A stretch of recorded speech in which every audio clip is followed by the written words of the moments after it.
I'm calling to order the meeting of the Public Infrastructure and Utilities Committee. It is Wednesday, May 13th at 3:30 p.m. Madam Clerk, please call the roll. Alderwoman Boyd. Alderwoman ClarkHubbard. Here. Alderwoman Schweitzer. Present. Alderman Devotie. Here. Alderwoman Cox and Twee. Present. Alderman Browning. Alderwoman Boyd. Alderman Browning. You have 4 present. You have a quorum. Thank you. Thank you, Madam Clerk. Thank you, members of the committee. We will move on to approval of the minutes since we do have a quorum. In front of us today, we have the minutes from Wednesday, March 18th, 2026. I would accept a motion to adopt the minutes of that date. So moved. Second. It's been moved by the Alderwoman from the 8th, seconded by the Alderman from the 5th, that we approve the minutes from Wednesday, March 18th, 2026. Madam Clerk, please call the roll. Alderwoman Boyd. Alderwoman ClarkHubbard. Aye. Alderwoman Schweitzer. Aye. Alderman Devotie. Aye. Alderwoman Cox and Twee. Aye. Alderman Browning. Alderwoman Boyd. Alderman Browning. You have 4 aye votes. With that, we have approved the minutes from Wednesday, March 18th, 2026. We have a really full agenda today because we do have a presentation from the Water Division later in the hearing. So we are going to move, though, quickly through the board bill to review unless there are any questions and we need to slow it down. But we'll start with item number 1, board bill number 2.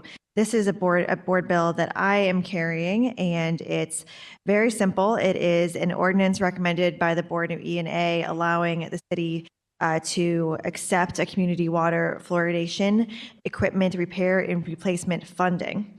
It allows the city to also appropriate said funds and expend said funds, so forth. So it's basically just accepting some funding.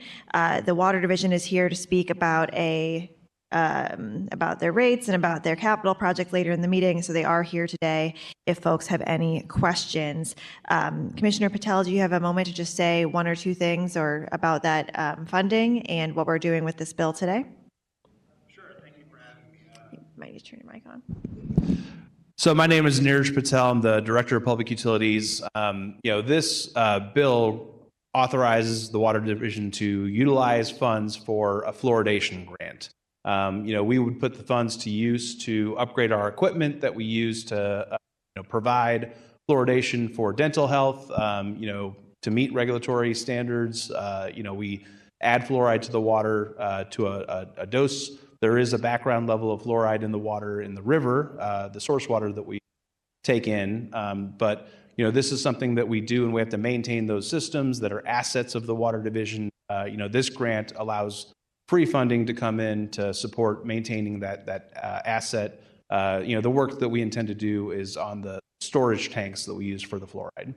Thank you. With that, do we have anyone here to speak on this bill, Madam? Anyone from the public? There's no one online. Let me check my roll call sheet. No, there are no speakers. Okay, thank you. Members of the committee will go through an order of seniority for who is present. Alderman ClarkHubbard, any questions? No questions. May I please be added as a co-sponsor? Thank you. We have to sign up to speak if you'd like to speak in the public. This is on board bill number 2, which is a grant and not the presentation we'll hear later from the Water Division. Okay, so we'll keep moving with the members of the committee. Alderman Devotie, any questions? No questions. Please add me as a co-sponsor. Thank you. Alderwoman Cox and Twee? No questions. This seems pretty straightforward, and please add me as a co-sponsor. Thank you. Is your mic on? Thank you. So no questions from Alderwoman Cox and Twee, and she asked to be added as a co-sponsor. So noted. Thank you. I have no questions as it is my bill. And with that, I will entertain a motion for a due pass recommendation of board bill number 2. I move that we pass board bill number 2 with a due pass recommendation. Second. It's been moved by the Alderwoman from the 8th and seconded by the Alderman from the 5th that we we put a do pass recommendation for Board Bill number 2. Any discussion? Hearing none, Madam Clerk, please call the roll.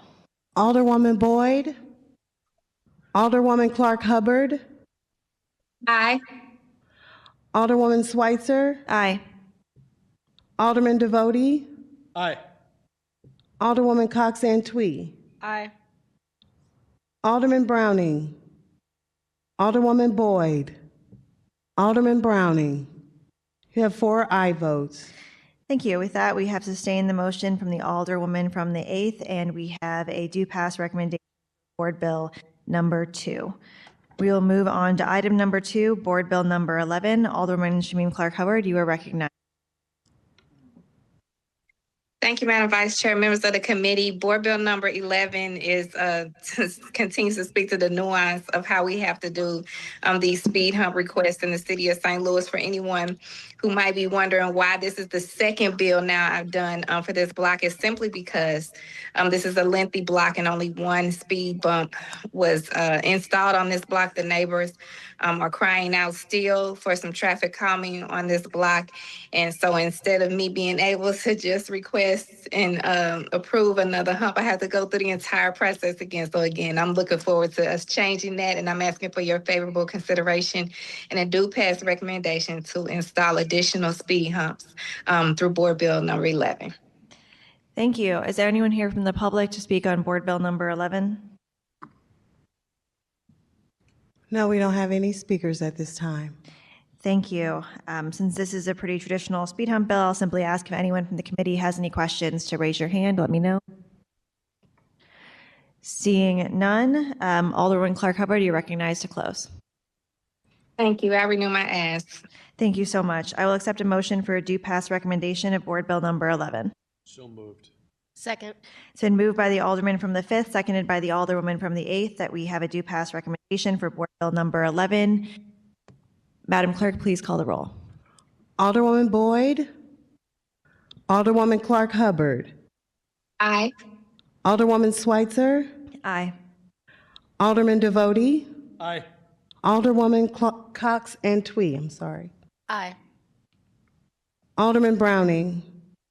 Alderwoman Boyd. Alderman Browning. You have 4 aye votes. Thank you. But with that, you have sustained the motion for the Alderman from the 5th, and we have a do pass recommendation for Board Bill number 11. Thank you, Alderman ClarkHubbard. And thank you, members. You're welcome. Thank you, members of the committee, for moving through those bills quickly so we could get to really the meat of this presentation or of this committee hearing today.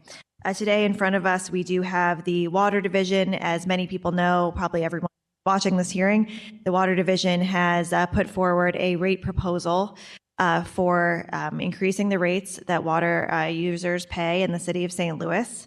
There's been a lot of open houses so far. I'm sure they'll tell us how many, but several at least, one in the 1st and 3rd Ward in particular, and many others across the city, and opportunities for public comment. But I will say that this is really just the beginning of this conversation. As of right now, there isn't a board bill that is in front of the board yet, which is a key part of moving forward any sort of rate increase. Right now, we're just at the part where the proposal is in front of folks. People are getting a chance to ask questions, to learn more. We're holding this hearing, a public hearing, to have just yet another opportunity for the public to hear from the Water Division, see what's been proposed, talk about what the capital needs are in the Water Division, how these rates work together with that. But again, we'll have any actual rate that is proposed that will have any chance of moving forward does go through the Board of Aldermen process. So there would be additional opportunities for public comment. So with that, I will go ahead and turn it over to the Water Division. Commissioner Patel is here to speak with us. After this presentation, we will have opportunity for public comment. So make sure if you're here to speak for public comment, please make sure you've signed up. And with that, Commissioner Patel, thank you for always coming in front of our committee. I think you've been already many hours in front of the Board of Aldermen this week with the budget hearing as well. So thank you. And I'll let you take it from here. All right. Thank you. So my name is Neeraj Patel. I'm the Director of Public Utilities. This presentation today is to outline our annual update that we provide to the Public Infrastructure and Utilities Committee as a result of the last water rate increase, but also to provide the results of the rate sufficiency study. We always start with our mission to provide safe, reliable, and economical water. It's ingrained in everything we do, from our values to our vision to the employees that we have. I'm actually going to pass it over to our Deputy Commissioner, Spencer Gould, for the annual update portion. Thank you. And thank you to the board for having the Water Division here today. Introducing myself, my name is Spencer Gould. I'm the Deputy Commissioner of Water. As Alderwoman Schweitzer said, we've been in front of the board now twice. We've had 2 separate public halls, town halls, as well as many opportunities to talk in front of the public. And so we do have an annual update. This is a requirement out of the rate ordinance. I'm going to try to keep it kind of short in the interest of time, and then provide you guys information on where to go to collect additional information to dive deep if that's something you want to do. So as I mentioned, the annual report is a mandate that comes out of Ordinance 71683, Section 12, and it requires us to outline the current projects that we're working on, projects we've completed, and provide updates to multi-year projects that we're doing. It also puts forward some accountability on the Water Division. It was put forward after the 2023 bill when we had increased rates to ensure that we were accountable to the board as well as the public when we talk about what projects that came out of that. So ensuring that those revenues that we collected were put towards critical infrastructure, operational improvements, as well as things that are meeting the needs of the city. I do want to have one kind of comment here. Traditionally, and I think per the ordinance, these are held in May. We are going to ask in the future that, and put this in our proposal, to move it to a later month, just so it doesn't coincide with both budget and the start of the legislative session, to give us more time, myself more time, to talk about this later on in the To find our annual report, I have a picture of our website here. There's a new website if you hadn't had a chance to see it. And along that top tab, there's an About Us. You can select that Projects tab. It'll bring you to where this information is. There also already is posted online. This is a couple minutes ago, or 15 minutes ago, showing the link to that annual update already on our front page for people to access. This is what that page looks like when you get there. It's multiple pages. You can scroll down, but high level, it gives detailed information on these projects. So it talks about the projects we've completed. It talks about the projects that we're in the middle of doing or have started, and those multi-year projects that aren't summarized within just one single fiscal year. So this page is updated yearly, and it shows all of the work that we're doing in accordance with the ordinance. Very high level, these are kind of our core focus areas. It's treatment and supply, it's distribution, and it's innovation. So treatment and supply, you've heard us talk about this, I'll say it again. The Water Division is in an existential crisis right now. We have our revenue that is not high enough to cover our expenses. That's existed for 7 years. And so I'm going to talk about the projects that we've done. We're continuing to move things forward. We're continuing to correct problems, but it's reactive. There's $12 million in projects. I'll show kind of a quick overview of what those look like per section, but all of those are done in response to an emergency. They are not proactive. They're not looking forward. And when I talk about these 3 pillars, we have innovation there at the bottom. It is shifting our sort of mentality from this reactive response to one that's proactive.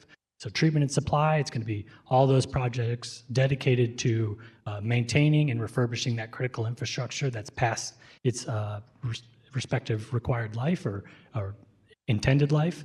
Distribution, maintaining that system that provides safe, reliable water to your homes. And then finally, putting money towards those long-term projects so that we can become more efficient, serve the community better, and ensure that the future projects that we're doing are targeting the longer-term things that we need to be doing.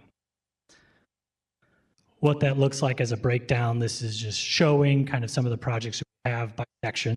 You can see it's spread all across the Water Division. It's not just one area. About 1/3 of that is going to those innovation projects in our IT, admin sector, as well as some smaller ones in our distribution team. And then we also have a distribution sector, which is primarily projects looking at replacing those mains. You've seen us out in the community fixing these. That is, our money to fixing mains that have broken. And then finally, the secure and purifying, as well as power and pumping. Those are projects at our plants to fix those issues. Equipment that are long overdue for repair, that are breaking, and we are required to fix to continue to provide water to the city. I'm going to pass it back to Director Patel, and he's going to talk a little bit about how we got here. All right, thank you, Spencer. All right, so I've talked about the size of the division, the population it was built to serve. There are economies of scale there. This is kind of an excerpt from Journal AWWA, the American Water Works Association, that shows that when you have these drinking water systems that are sized for larger populations, you do get a decrease in unit cost, with the increase in production. And, we are going in the opposite direction with our utility. We have decreasing production, decreasing rate base, decreasing demand, and increasing unit costs. All right, so this, is a lot of information on this, but it's pulled from our annual audited financial data. I don't intend to have you guys understand all of this without contextualizing it, but at the top there, it's our revenues, our budget, and the treated water that's pumped. And then we do have metered customers, wholesale customers, and flat rate customers. This information is in our audited financial data, but we often hear, what does it really mean? And so 47 billion gallons of water produced, the operating revenues that we receive from the sale of this water is about half from the flat rate customer base, about 43% from the metered, and about 6% from the wholesale, and then a small amount other revenues that the division receives. The breakdown of what that looks like for the treated water that is pumped. And there are some assumptions that go into this chart, but the metered water that is measured is known. It's around 10 billion gallons of that 47 billion gallons. The estimate that we've used, the Water Master Plan has a demand projection based on this. It is contextualized and was thought through. What does the average unmetered customer use? It's 100 gallons per person per day that we landed on. There are measures that are higher, there are measures that are lower, but there is no incentive to conserve water, and so we're comfortable with that. We think it is a good backing. That's about 10 billion gallons a year as well for those 80,000 accounts that are unmetered. So about equal on the consumption and about equal on the revenues as well. The wholesale is there, 4.5 billion gallons a year, and again, about 6% of our revenue. So that is a component, but the largest piece of that pie is non-revenue water. This includes leakage and loss, and the water used by city entities where they don't pay for water, but they use the water. This is the parks and the features in the parks. This is the city buildings that use water. 22 billion gallons a year is there, over 40% of that water, and it's paid for by the ratepayers who pay for the water service they receive. All right, so here's what we're doing about these problems. One of the things is, we are planning the work right now. And as we are planning the work and the Water Master Plan, the rate sufficiency study, a future cost of service study, change how we look at the division, modernize the division, we know we're going to have to be ready to work that plan. Our key hires, are in multiple sections in the water division, but you can see we have made progress there. We presented this to the Budget Committee. We presented this to the Public Information Infrastructure and Utilities Committee. Our vacancy rates are dropping as we are adding positions to our table of organization, our full strength roster. And here's just a few examples. We have an analyst position that we added. This is to evaluate our processes, understand the data that lives in the division and contextualize it to solve these problems. We have a new distribution executive that comes from a long background and history with multiple water systems that, frankly, are better funded than us and have been doing things in a different way. This will help a long way to have our distribution section operating in tip-top shape as we, kick off and initiate capital renewal work to replace water mains. And then our water maintenance technicians, the Department of Personnel has been working to seek and find these candidates. We certainly like to think of ourselves as a great place to work. And there's just an example of it in our St. Louis Magazine covered a water maintenance technician that was hired, the efforts that were taken to find and offer this employment, gainful employment that, is bringing camaraderie and meaningful work to the city, but also for the employees, that are civil servants. So some of the key project initiatives, our temporary assistance program is ongoing. It is, still has plenty of funding available.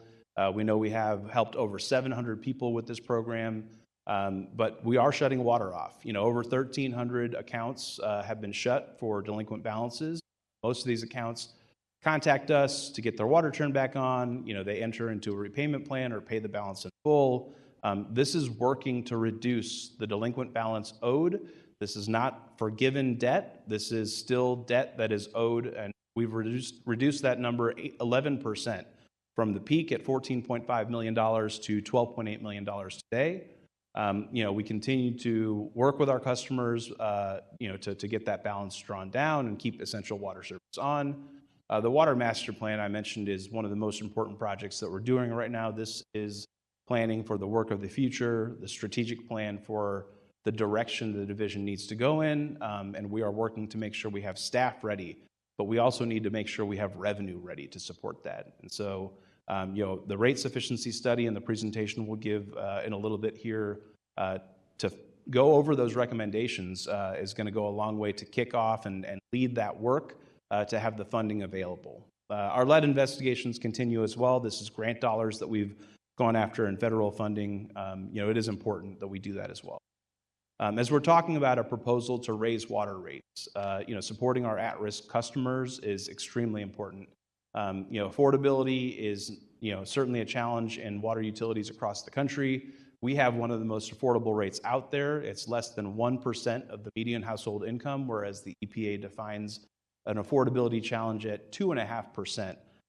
But median household incomes aren't enough. We are looking at the bottom of the income scales, the people that have age, considerations, or, maybe natural disasters have affected this, obviously with the May 16th tornado.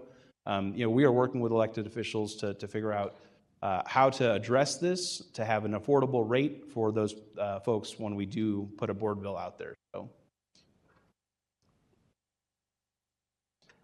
Addressing misinformation. There's a lot going on in the division. Day to day, we are dealing with a whole lot of change, trying to deal with revenues that are not sufficient. But just to go into some of these, the cost increases will not go to pay. Any water rate increase is going to go to do more project work, is going to go to do more of the cost of operating and maintaining and being proactive. Our salaries are set by the Department of Personnel. Our pay is public because we are a municipally owned water system. Residential customers are not subsidizing the use for large use. We showed that with the revenue, being 49% and 43% for the unmetered versus metered, and the usage being about the same. There is a economy of scale, though. The more water that is used by a single customer, the less it costs to supply water to them. It costs the most to supply water to the residential customers because of the asset base there. The water mains that are residential, are the majority of the system. The transmission and distribution mains that are connected to for the larger customers, are less costly to support. Unmetered customers do not pay twice what metered customers pay.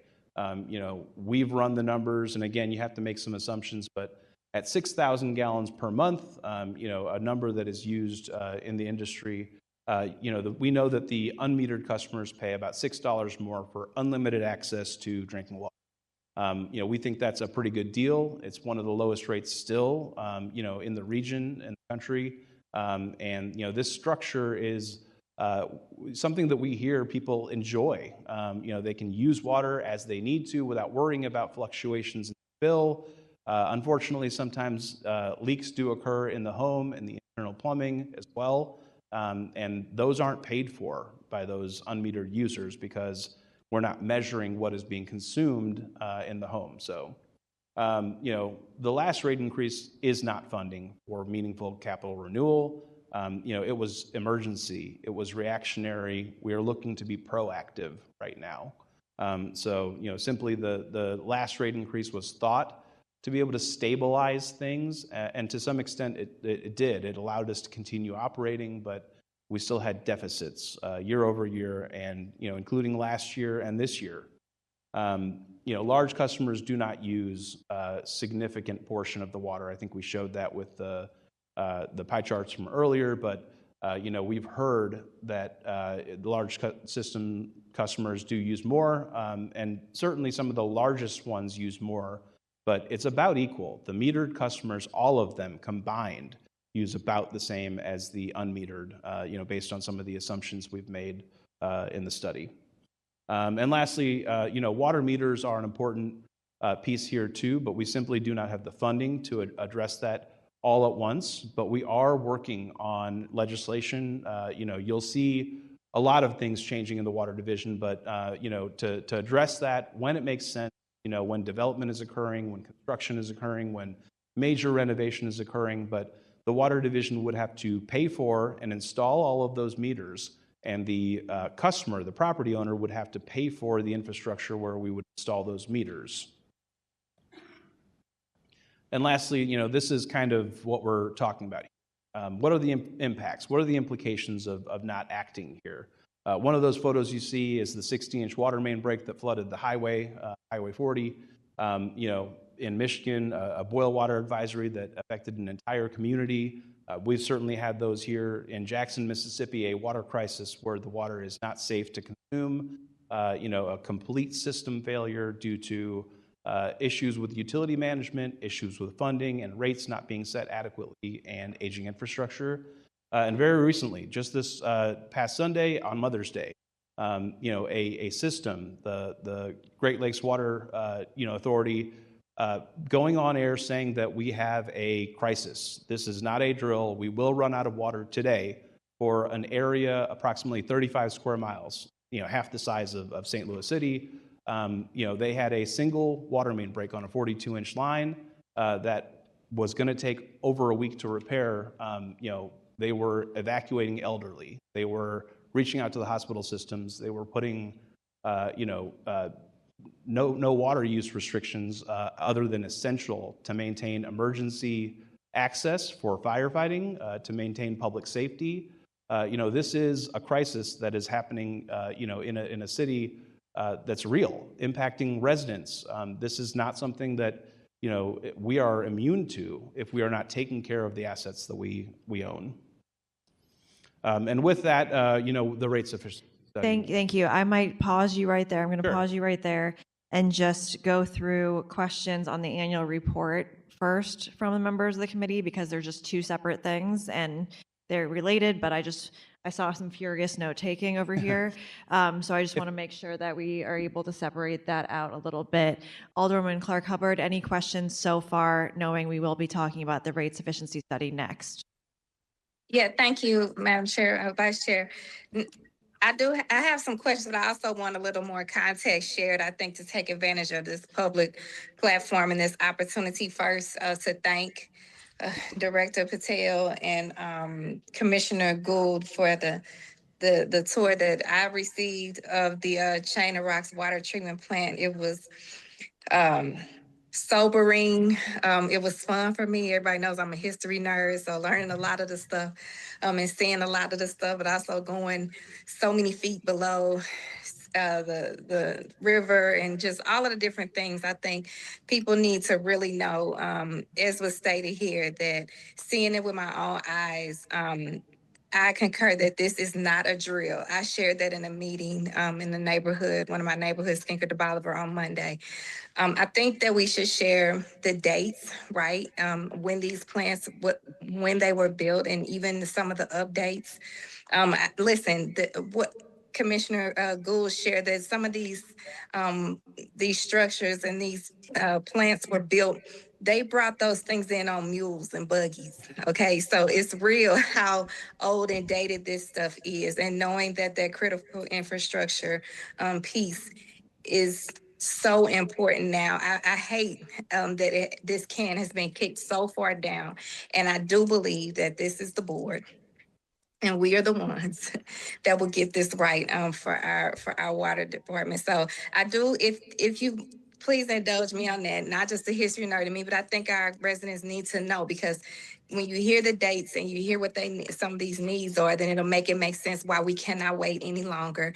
And also, if not in this questioning, in the next line of questioning, please talk about what you all share with me about the real threat of a state or a federal takeover and what that would mean if we do lapse enough or have enough of gaps in there where they can come in and take it over that way. Sure. No, thank you, Alderwoman, for that question. And certainly the plants are aged. 1894 for the Chain of Rocks plant, and it has gone through a few iterations of major overhaul. The 1904 World's Fair brought some big improvements over there. In 1913, the filter plant and the secondary treatment train went online. And then in the 1950s, the pumping was electrified from steam. Howard Bend plant, dates back to 1929. That pumping was not electrified until the 70s. And so these are the aging assets that we're still relying on for drinking water service today.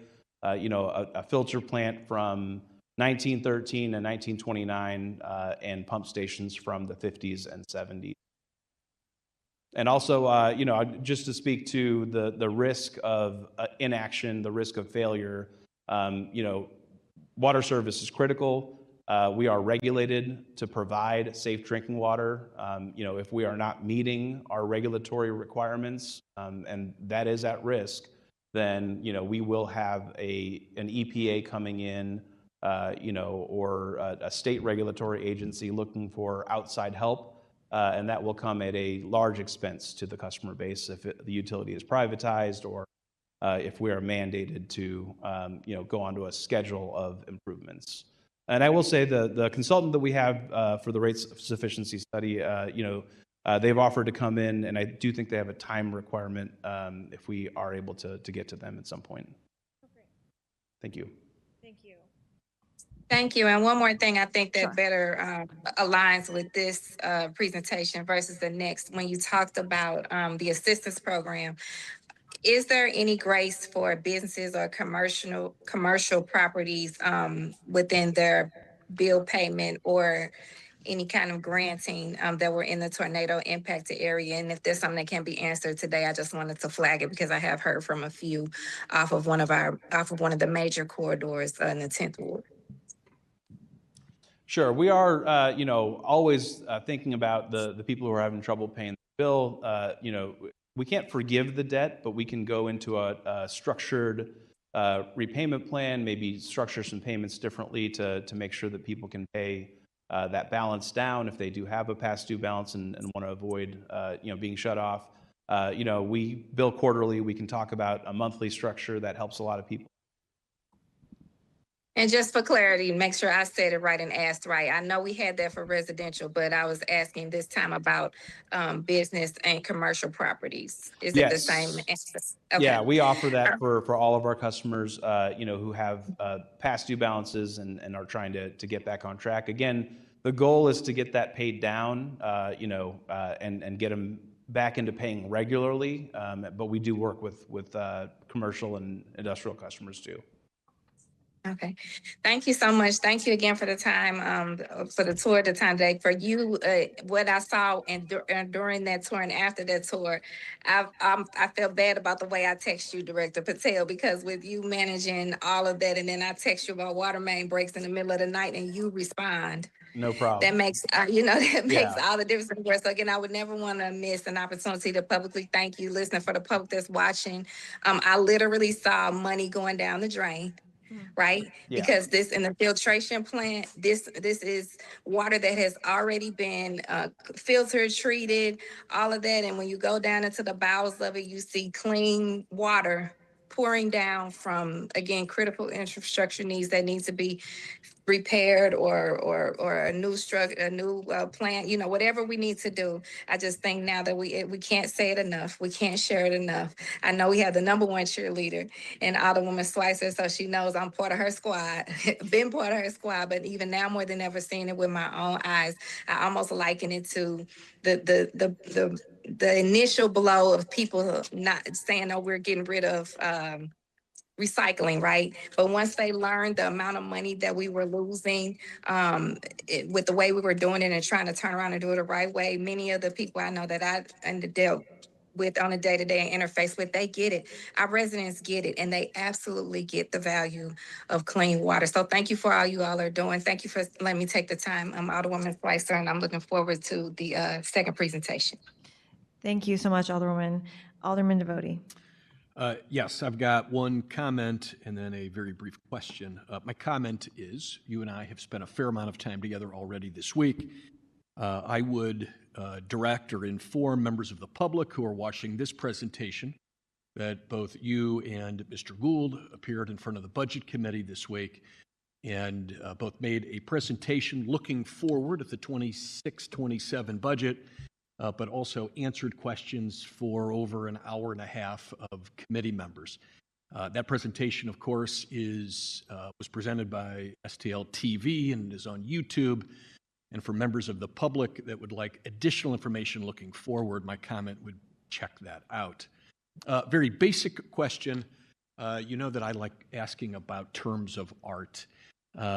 One item that you have mentioned a couple of times is the unit CCF. For folks that are following the presentation or listening to you, please remind us, educate us what that unit means. Sure, it's a billing component. It's a billing term, and it's a common use of a unit, but it's hundreds of cubic feet. A gallon is certainly known to many, but cubic feet are not. But 1 cubic foot is approximately equal to 7.48 gallons. 100 cubic feet is about 748 gallons, and we do charge for the usage component in CCF. Thank you. All right. Thank you, Alderman. Alderman Cox-Antwi. Thank you again for coming to appear before us, and I'll echo my colleagues in understanding just the importance and significance of the conversation we're having today. I'll also open first with a comment, which is to highlight one key thing that I heard you say, which is the risk that appears before the public if we are unable to meet the regulatory standards of producing clean water. I think that is a challenge. Just to underscore and mention the things that I know my colleagues and I have seen from just the condition that our water treatment plant are in, but also how close to that risk we truly are if we don't make these kinds of critical investments. So I know it's a challenge for you all to take the time to appear before us for this and for budget. But I think the timing, given the crisis that we're in, is actually beneficial for the public to first understand the conditions from this annual report, and then to go into the conversation about the revenue sufficiency that I know we're about to. So I just wanted to highlight that because I think it's really critical to understand from the annual report where we truly are. My question relates to what you were discussing about the proportion of metered and unmetered users. I know it's important for us to really understand that foundation before we go into this portion. Could you clarify for me, you mentioned metered, unmetered, and wholesale users, but the residential component I think is really important for people to understand. So how many residents are paying flat rate versus metered? And can you explain why it's such a challenge maybe to have residents convert to being metered users? Sure. No. So we have approximately 80,000 accounts that are residential flat rate. And I say it that way because you cannot be on a flat rate if you are not a residential customer. But we do have the option of a residential customer to convert to a meter. And so just another point of context, we have a little over 12,000 metered accounts. Some of those are multi-meter accounts, so they have multiple meters on one single account, and we have approximately 16,000 water meters that are out there measuring consumption within those 12,000 plus accounts. The concept of converting from a flat rate to a meter for a residential customer is quite simple. We offer that to anyone who would like to do that. But we do have to have a place for us to install a water meter that is compliant with our connection regulations. And so that will look like, an apparatus that sits on the water service line that's owned by the customer. Typically in the tree lawn area, a water meter setter will be put onto that water service, and then a box installed around it so that we can install our meter in a protected location. We purchase the meter, we install the meter, but we have to have somewhere to install it, and that resident will then get converted over to a metered account. Okay. And the cost for the plumber to do the work to be ready to receive a meter is on the property owner or the resident. That was going to be my follow-up question. Thank you. All right, thank you. Thank you for that time and just answering questions on the annual report. We'll move into the revenue sufficiency study now, so please proceed. All right, thank you. And we should have our consultant that is in the Zoom waiting to join. Yes, we do have them on, and I've moved them over. So if you all would please turn on your video feed. Great. Are you wanting to turn it over to them now, or? I will turn it over to them. I'll move the slides for them, and then need for me to chime in. Great, wonderful. And just make sure for those of you who are presenting virtually to say your name for the record and your role in this, and I'll let Director Patel move us forward.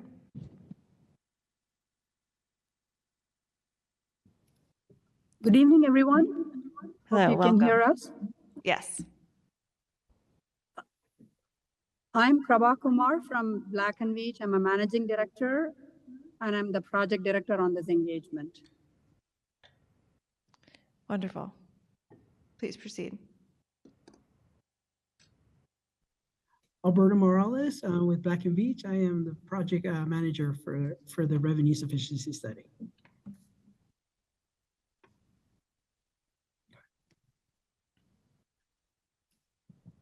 Great. So what we are here today is to discuss the Water Division Revenue Sufficiency Study findings. This is a very collaborative effort between Black & Veatch and the Water Division. So what we are going to do is to briefly talk about the objectives and the approach, and then we'll walk through the study findings. Alberto and I, we are going to tag team. I just want to make sure that you're not hearing any echo and you can hear us clearly. We hear a little bit of echo from you, but it's not all. We can hear Alberto a little bit more clearly. Okay. So in terms of the study objectives, what we really did was to perform an independent and objective financial analysis.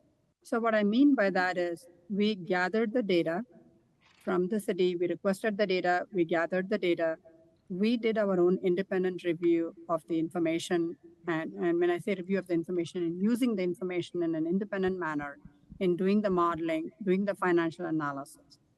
And how we did the financial analysis really conforms to industry best practice methodology.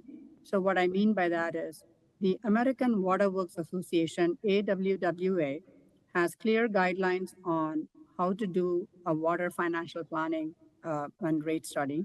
So we conform, we align with the best practices in terms of methodology, but we also take into consideration the unique circumstances and situations of the utility. So it's not agnostic to that. So it's using the guidelines, but really adapting it to the utility needs and obligations.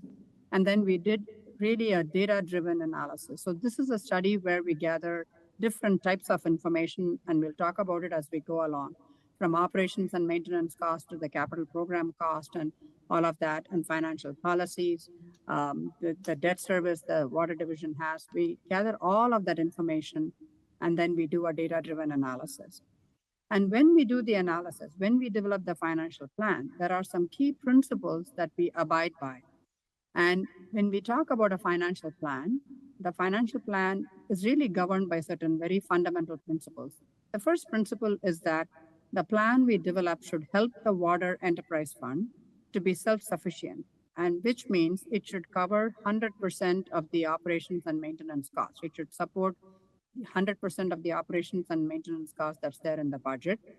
It should support the planned capital improvement program, and we'll talk more about that, and the funding that is necessary for the planned capital improvement program. It should then provide for some level of operations and maintenance reserve. And what we are aiming for in the study is very, very modest, really almost like a bare minimum industry best practice operations and maintenance reserve. And we'll explain why we are really aiming only for a bare minimum and not something very sophisticated at this point in time. Then the next parameter that the financial plan should really meet is the debt service coverage, because the water division goes to the bond market. And so when it goes to the bond market, then there are debt service coverage ratios that it has to meet. We can explain what a debt service coverage ratio is as we go along. And then it has to support what we call a rate stabilization reserve. This is a bit of a new concept for the water division. We'll talk more about it and why we are recommending a rate stabilization reserve. And that's an important financial planning principle when we are talking about a self-sufficient enterprise fund. And ultimately, we are doing all of these things so that the utility can have a long-term stability. As you all have discussed all this while just before us, the utility is for the community, and so it needs to be financially self-sufficient, but it also needs to be financially have a long resiliency and stability over the long period of time.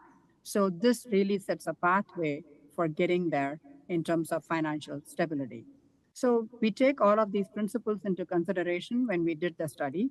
And ultimately, what we have developed and we are presenting to you today is a balanced and pragmatic financial plan. And those two words are really key. Balanced because it takes all of these obligations into consideration, but we also take into consideration customer impact. So it's not like we ignore that. So that's an important aspect. So that then determines how fast can you go? Can you do everything that you want to do all in one go, or do we really have to phase it? So that's where the balanced programming comes into play. And also the pragmatic financial plan. So that's where when we talk about reserves, we do introduce, it's not like just business as usual. We are trying to bring in some industry best practice into the planning process, like the rate stabilization reserve. But at the same time, we recognize we can run too fast. We have to be pragmatic about what's the impact, overall impact, and we have to keep that in mind. So keeping all of these principles, we've developed, we feel, a balanced and pragmatic plan, and we can talk more about it and answer any questions you all may have. Next slide, please. So when we did the study, the overall, I'm not going to go into every step of this, but this is just to give you a visual illustration of the diligence that goes into developing a financial plan. The first step in the process was to gather the data and project the revenues under existing rates. So what is the water division's existing rates? And if there's no other changes to the rates, what is the water division likely to generate in terms of revenues over the next 5 years? So that's what projecting revenues means. The next step in the process is the revenue requirement. So what's the money that you need? What is the money that the utility needs? So that has two components. One is really looking at the operations and maintenance budget, having conversations with the division staff, and also looking at what the market conditions are, what's the escalation, and then projecting the revenue, the operations and maintenance expenditures. And my colleague will talk more about that. And then also working with the division staff and discussing the capital program. What are the assets? What are the facilities? What need rehabilitation? What needs upgrade? So we had all of that conversation. We got a list of projects and then the cost associated with those projects. And then we discussed what kind of a funding mechanism can we use to do those projects and the timing of those projects. And we developed what is called a capital financing plan. So the capital financing plan then tells us, are we going to cash finance? Are we going to do debt? If you're going to do the debt, what's the level of debt service? So we bring all that together, the revenues and the revenue requirements. We bring it all together and then develop what we call a 6-year cash flow analysis. So the cash flow analysis really gives a projection of revenues, the projection of every component of the expenditure. It then looks at how much reserve we need to have. And then it really tells us, so what does the cash flow tell us? It tells us the gap. And that's the gap that we then have to come and now have a mechanism to have an increase and fill that gap. And it's not that we just do it one time and then say, okay, here is what it is. We evaluate it, then we look at some scenarios and see how best we can optimize in what we are coming in front of the council to ask for an increase, and also looking at what does it do in terms of a bill impact. So this is the overall process we did to use for the study. Next slide, please. So now we're going to discuss the study findings, and my colleague is going to kind of walk us through, and then I can come back and chime in as well. Alvaro? Thank you, Prabha. I wanted to talk before we go into the financial plan. I wanted to talk about the cost drivers. So there are 4 primary cost drivers. Sorry, I'm just getting some echo. Yeah, I would, if you're not speaking and you're just mute yourself. Thank you.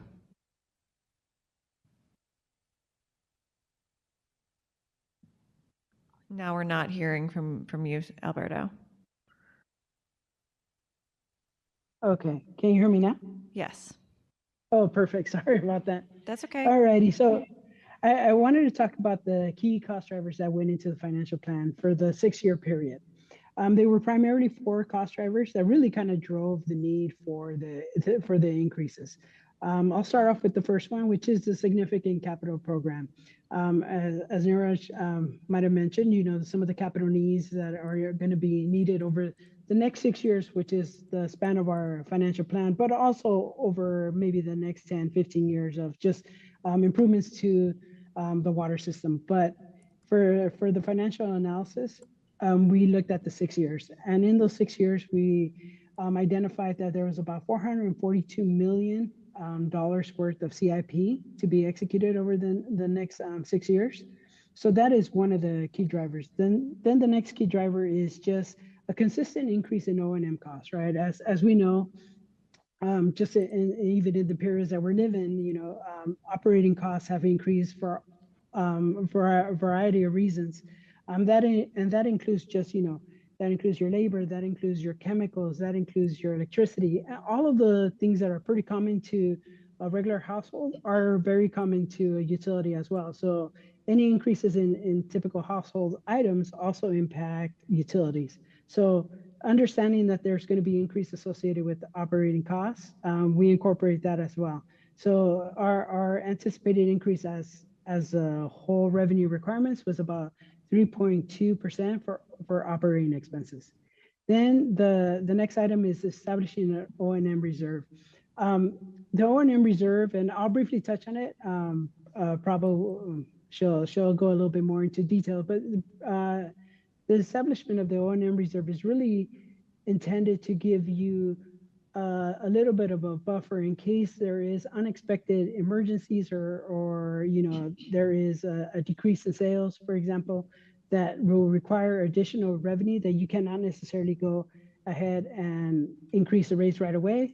That gives you a little bit of that leeway. Then there is the development of the R&R reserve, which is a rate stabilization reserve. That is really more of a long-term picture, right? So what you're doing there is you're developing a way to minimize your volatility in a longer term phase because there is more revenue or more money in those funds to allow for stability and revenue impacts rate impacts in the future. So we'll move on to the next slide. I will briefly over the next couple of slides, I will kind of talk about the operation and maintenance costs, the capital costs, and a little bit more of the revenues. But our first topic here is the operating and maintenance costs. As a utility, there's several different cost elements associated with, operating the utility. As you could kind of see, the operating costs based off of our projections of 2027 will increase. It will start at $77.6 million and increase to $90.8 million. And obviously the largest cost in operating costs is salaries and wages and other services. So this is what we did in projecting the operating costs. Is we looked at historical costs, we looked at some indices, and try to determine what would be an appropriate increase in costs associated with the utility over the next 6 years. So maybe one thing to point here. So you hear me? maybe one thing to point here is that when we are doing the cost increase, it's not like we're just applying one percentage. We actually look at what's the potential escalation for salaries and wages. So we discussed with the city staff team to say what is the anticipated increase in annual salaries and wages. We apply a factor for that. For example, the purchase power and chemicals, we have industry indices. That's what we talk about, because industry tracks how these costs are increasing. So we have those indices, and specifically for the St. Louis kind of region, and then that's what we use to apply the escalation for power and chemicals, and similarly for materials and supplies. So here there's a lot of diligence and a lot of granularity that goes into how we apply, and so it's not just one escalation factor. Different cost categories that are presented here have different escalation factors, and that's how we then project the 77.6 million. It goes up all the way to 90.8 million over the next 6 years. Okay. Next slide. So the other component to the financial plan is your capital improvement program. And again, you know, this was probably discussed previously in more detail in terms of the capital projects and what are the needs moving forward. But on a numerical basis, this is what the CIP represents over the next 6 years and the type of project that would be associated. So in terms of types of projects, we got pumping facilities, we got transmission distribution. These are typically your pipelines. We got our water treatment improvements, we got storage improvements, we got hydrants, meters, and then some just general projects that, you know, are supporting facilities that really support the operation of the water system. As you can see, the two largest drivers over the next 6 years is transmission and distribution and water treatment plant. There was a survey done across the country, and typically those are the two largest cost items for most water utilities. They represent pipelines and water treatment, and is pretty consistent with what you're seeing at St. Louis Water Division. So just wanted to give you guys a perspective in terms of what is being seen, what is out there, and what is the utility going to execute over the next 6 years. So to just add to that here, if you can just go to the previous, can you go to the previous slide, please? Yeah, just to stay on this for a moment. So this is the projected over the next 6 years. So it doesn't mean beyond 2032, this pattern will always be the case where the treatment plants will have the higher level of cost than the transmission distribution. These treatment plant upgrades, based on what we have worked with the city, we understand are very critical. These upgrades are very critical now, and they need to be done in the next 6 years. So the next 6 years in St. Louis Water, the treatment plants are taking more of the proportion of the capital cost. But after 2032, when the treatment plant upgrades are done, then what will happen? That cost will come down, but then the utility has to then focus more on the transmission and distribution, the orange that you see in this chart. So then the question is, okay, are they not focusing on transmission and distribution now? No, they are, but you can't focus on everything all at one time, because this in itself is a heavy lift with $440 million, right? So it's not that the transmission distribution doesn't require rehabilitation. They honestly need probably at a higher level than what we are showing here, but you can do everything at one time. So this is one example of a balancing act that the water division is doing. They're first focusing on the treatment upgrades more because they need to get done now for the quality of the water and everything. And then when that phase of intense pressure slows down, then the transmission distribution will get a higher focus, and then that will get more of the proportion of the dollars. So the new reality for the water division is that we are still looking at roughly somewhere in the range of $70 to $80 million of consistent expenditure in the foreseeable future, because the system has a lot of aging infrastructure which has to be maintained, and it's a very, very high value asset, right? So this level of annual expenditure is what any utility of your size actually faces with, and that's what we are seeing here as well. But the pattern may not be exactly the same, but the magnitude of expenditure per year is likely to be the case in the foreseeable future. Next slide, please. All righty, so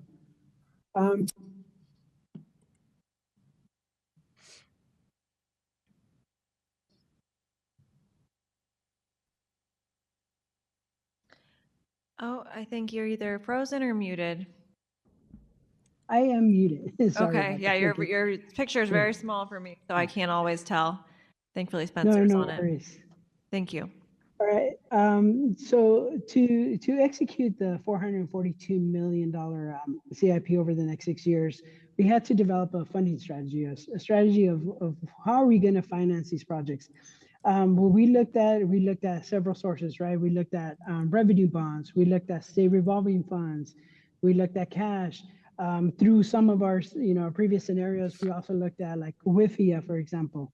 And just try to determine what was the best funding strategy for the utility. And what was determined was that it was going to be a combination. It was going to be a combination of revenue bonds and state revolving funds, as well as cash. So what you'll see in the pie chart there is that the majority of the money would be revenue bonds. So these are bonds that are issued by financial institutions and we are repaid over a given certain amount of time. So typically 20 years, 30 years, depending on the type of bonds that are issued. The next selected capital financing would be state revolving funds. State revolving fund loans. There is two types. There's the revenue-backed bonds and the loans, but essentially we consider these to be the same. So we'll just refer to them as the state revolving fund loans. Those represent the next about 33% or so.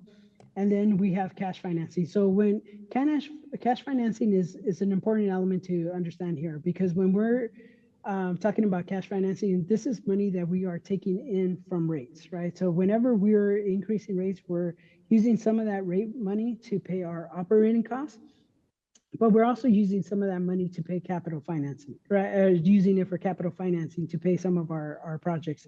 So there is a combination of some debt, which will be paid over a longer term time frame, 20, 30 years. And then there is the cash financing, which is immediate, right? So that is money that's coming in through rates and charges.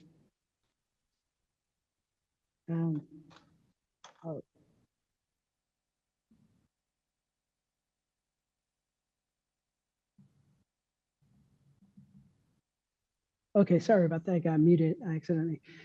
So the next item is existing and proposed debt. As the water utility right now, they currently have very little debt financing. It's almost most of the projects that are currently financed and executed are cash based. So that means that money that's coming in again from rates is being used to finance the projects. But understanding the magnitude of the CIP and understanding the need that they will need over the next 6 years and plus, debt financing was going to be the bigger component of the financing strategy. So understanding that, this is a projection of what debt service payments will look like over the next 6 years. So this is an annual payment. This is an annual amount that you would pay in any of one of these given years. So we'll obviously start off at about 2.4 in fiscal year 2027, moving up to about 23 million in 2032. This is basically the payments associated with the revenue bonds and the state revolving fund loans. So as you can see, this is a significant ramp up, right? So if you're thinking about revenues, it's not like the utility has the revenues already to pay this level. So that is why, in many ways, this is one of the key drivers, as Alberto mentioned, as to why a rate increase is needed, because that's the magnitude of capital program. The point is that the utility can no longer defer this capital program and these need to get done. And one of the balancing acts is if we have to do cash financing, as Alberto said, then that will be immediate pressure on the rate. By doing debt financing and balancing it with a little bit of cash financing, but more of debt financing, yes, you have to pay the debt, but then at least it gives time over the period of next 6 years for the utility to build that financial capacity to repay that debt, rather than putting immediate big pressure on the customers. So that's what you're seeing here. It starts gradually at 2.4 million, then pretty much doubles and then keeps on almost doubling. And it gets to the point of about 23.2 million by the time you come to fiscal year 2032. Next slide, please. Okay, I want to talk a little bit about the revenue projections. So, I mean, the previous slides, we talked about the revenue requirements. So what is our needs, from an operating, from a capital standpoint, and also from a debt standpoint. So what I kind of want to talk about now is a little bit of the revenues. Where are our revenues coming from currently, and where will they end up once we kind of do this whole comparison of revenues to revenue requirements? So from a revenue standpoint, there's three primary sources of revenue. There's user charge revenues, which represents basically. Excuse me, I don't want to interrupt you. If you're having a conversation in the gallery, keep it to a minimum or have it in the hallway just so everyone can hear. I'm noticing some distraction. So thank you. Please continue. Okay, no problem. So as I was saying, there's three main sources of revenues. One is our user charge revenues, which really consists of our retail flat or our non-meter customers. Then we have our retail meter charge customers. Then we move on to number two, which is our wholesale user charge revenues. These are our wholesale customers that that the utility currently provides water to. And then the last item is our miscellaneous water fund revenue. So these typically represent smaller revenue sources. I think the most common one that people probably understand is interest income, right? So as we have money, that money generates money, and that helps offset some of the revenue requirement needs. So these are the three primary sources of revenue. When we're doing a financial planning study, typically what we're doing is we're incorporating number two and number three, but our main focus is number one. It's always that user charge revenue source. Next slide, please. So what this represents is the projected revenue for the next 6 years under existing rates. So it's important to understand that this is under existing rates. So this is without the 40% increase, 6%, 6%, 5%, 5%. This is what the utility would generate in revenue if there was no increases, right? So line number one is your retail rates. And if you look, they're pretty much flatline because based on historical trend, we notice that the utility is basically not increasing in rate. So the revenue that is generated from your retail customers is pretty much stagnant, right? And that's kind of what you're going to see in that 71.1. Then we're going to add the wholesale element to it. But there is another element that we also need to incorporate when we're projecting water sales, and that is bad debt expense. So typically, obviously, you're going to bill your customers, but there's an anticipation that not every customer will pay, right? That there will be some delinquencies in some of those payments. So we incorporate the element that we understand that there's not going to be a full payment for all the full charges. So that is incorporated. And when COVID came around, and it wasn't just this utility, but many utilities across the nation, there was a moratorium in terms of shutoffs, which didn't give the utility the ability to turn people off from using water. So what happened is that we as in the country, in the nation, we basically saw bad debt increase for a lot of utilities.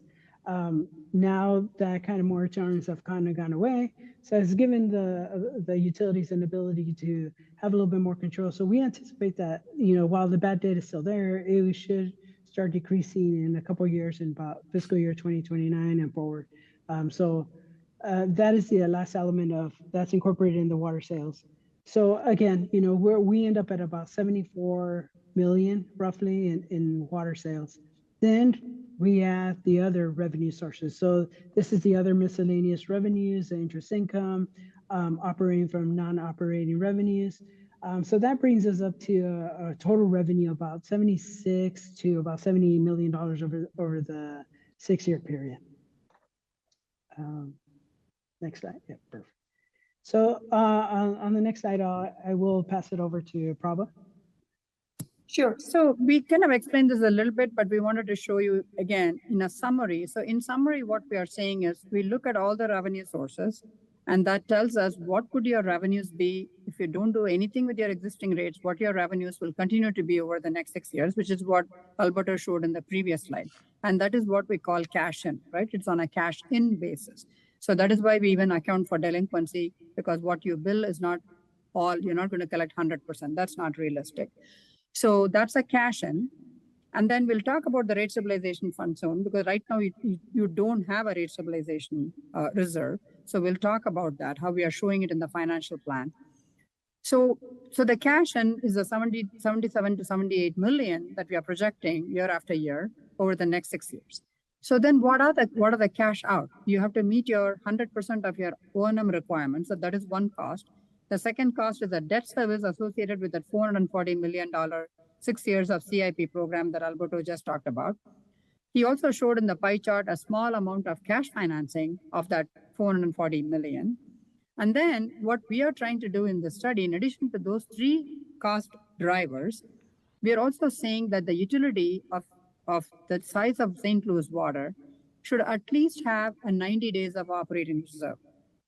Now, best financially positioned utilities in the country, they even go up to 120 days, 160 days of operating reserve.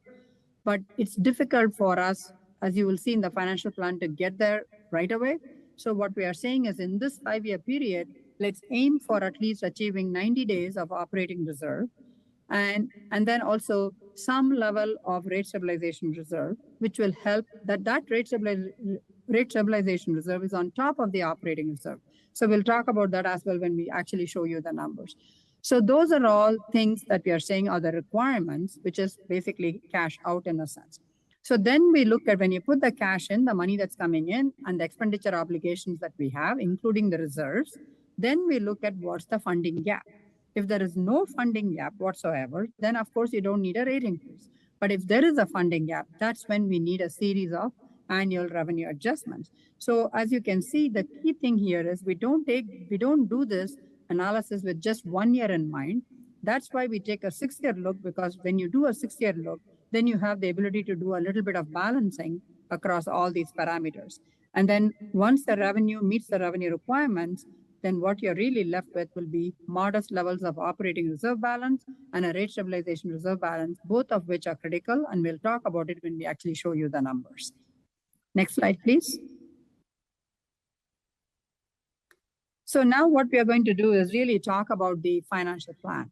So what we are saying, when we did this analysis of looking at the revenues coming in under existing rates, which is about 77 to 78 million, and then when we look at the total revenue requirements, we found that there is a gap. So we're going to take the fiscal year 2027 column, and we are going to walk you through that so that it's just clear what we have really done.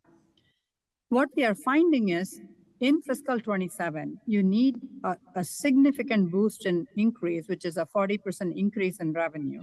And the reason, and when you do that, then the total revenue that we are projecting will be 99.4 million. Remember, under existing rates, Alberto showed something like 76 million. So the question then is, why do you need 99 million? Why do you need that? And that's what we're going to really talk about. And so including the other revenues, it becomes 102 million. So the 76 million in total becomes 102 million. Why do you need that 102 million? Now let's look at line items 4 through 8. What are the expenditures that we need to meet? 77.6 million is just operations and maintenance expenditures, right? And if you don't have any rate increase, we are saying you're only in total going to bring 76 million. So the revenues that you will bring under existing rates is not even going to be fully sufficient to meet your operations and maintenance expenditure. So that's not a great place to be in, but that's what we are projecting if there are no rate adjustments. So that is one expenditure in line item 4. And then you have to pay the gross receipt tax. That's a requirement in St. Louis Water Division. So when you add just those two line items, you are already at 83 million already. And remember again, keep this in mind as we go through line item, your revenue under existing rate is only projected to be 76 million. And just line 4 and 5 already makes it 83 million. Then you have really debt service. And that's about 2.4 million. And then there's also routine annual improvements that the water system needs to do because things keep breaking and the utility needs to fix those things. And those routine annual improvements are about $2 million. And then we are doing a very modest level of cash financing of capital program. Again, some of these projects have already started, right? So the capital program is about 4.5 million. And at this point, we don't have any money to even create anything like a rate stabilization reserve. That's why you're seeing a zero there. So we are not even trying to create a rate stabilization reserve at this point. When we add up lines 4 through line 9, the total revenue requirements is $92.6 million. Okay? And so as you can see, a $76 million existing revenue stream is not going to cut it when your projected expenditures are $92.6 million. So therefore, what we are doing is we are requesting a 40% increase. We are proposing a 40% increase because then that $102 million that you can get because of that 40% increase, that will cover all of these line items from 4 through 9. And in addition, it will leave the utility with at least a $9.5 million balance. And you may wonder, why do you need that $9.5 million balance? And we'll talk about it when we talk about in the next slide, okay? So then what happens when you look at fiscal year 2028? Okay, that's the scenario in 2027. Then what will happen if that 40% is approved? So this is a key word. If the 40% increase is approved, then what will happen in 2028? In 2028, we are still seeing that you need another 6% increase. And that's because, remember in the chart that Alberto showed, the debt is beginning to increase, right? A $2.4 million debt. Look at line 6. A $2.4 million debt becomes $4.8 million. A $77.6 million O&M in line 4 becomes $80 million, right? And therefore, because your O&M expenditure is increasing in line 4, your debt service is increasing in line 6, even though the routine capital annual improvements, we are just keeping it at the same level. In fact, we are even reducing the cash financing a little bit in line 8. We need the money to meet all these additional costs. So then what we are saying, if we are able to have a 6% increase in 2028, what it will do, it will help the utility, first of all, meet all of the expenditures in line 4 through 8. But in addition, this time, it will also give you a little bit of money to start a rate stabilization reserve, to put a small amount of money, $2.4 million, into the rate stabilization reserve. And then remember, the previous year, we have a balance of $9.5 million in line 12, and that the previous end of year balance becomes the beginning balance in 28. So we still have the 9.5. And therefore, at the end of the year, we are projecting the utility will have a total of $19.7 million. Okay, and so that is the same pattern keeps on repeating in 29 and 30. And what you're finding in 29 and 30, look at again, the O&M is gradually increasing from 80 million to 82 million to 85 million in 29 and 30. But look at your debt service. Your debt service is going at a much higher clip. So from 4.8 million, it went to 9.4.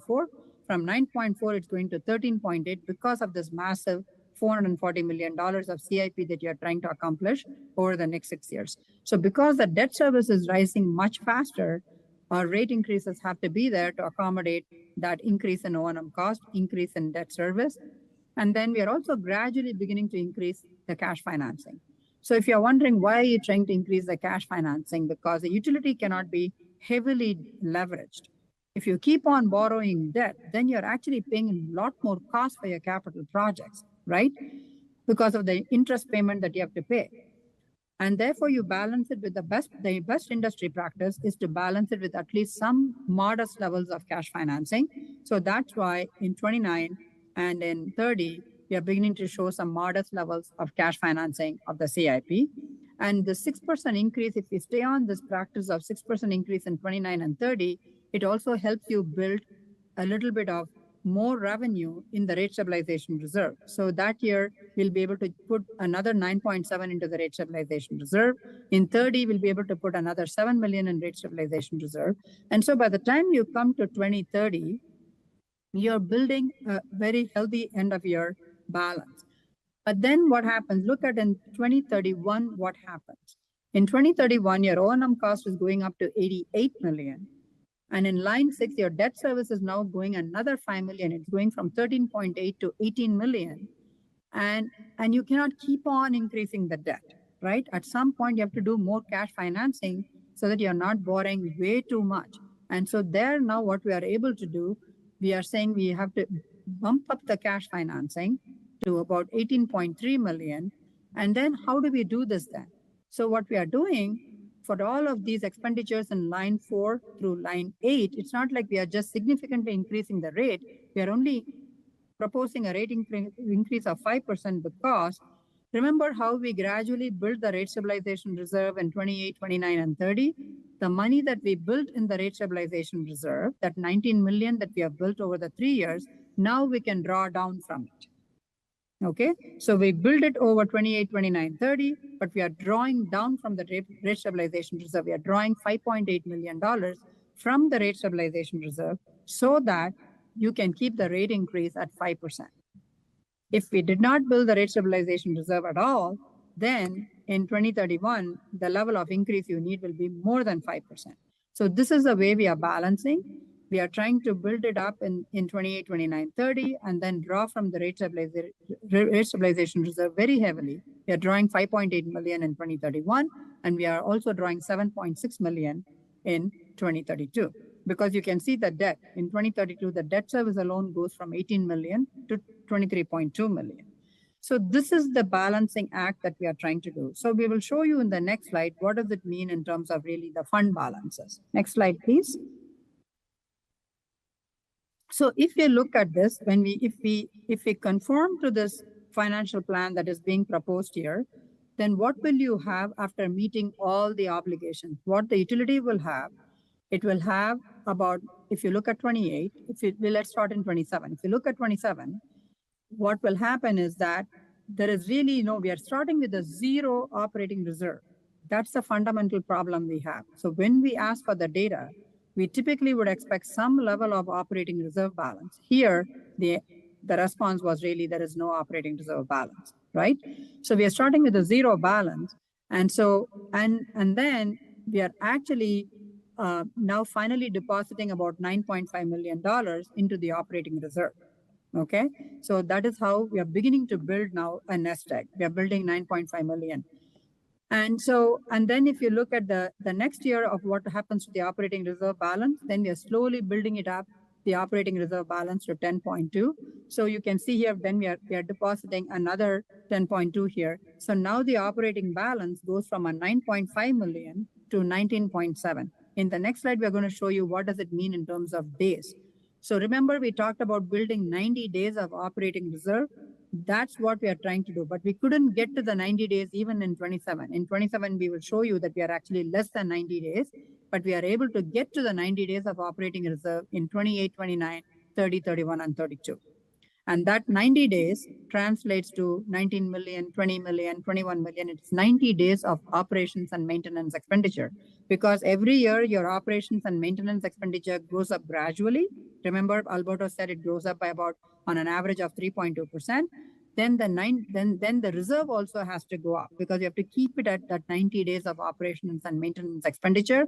So the reserve goes from 19.7 million to 22.3 million by the end of 2032. So the question then in your mind might be, why do you need that operations and maintenance reserve, right?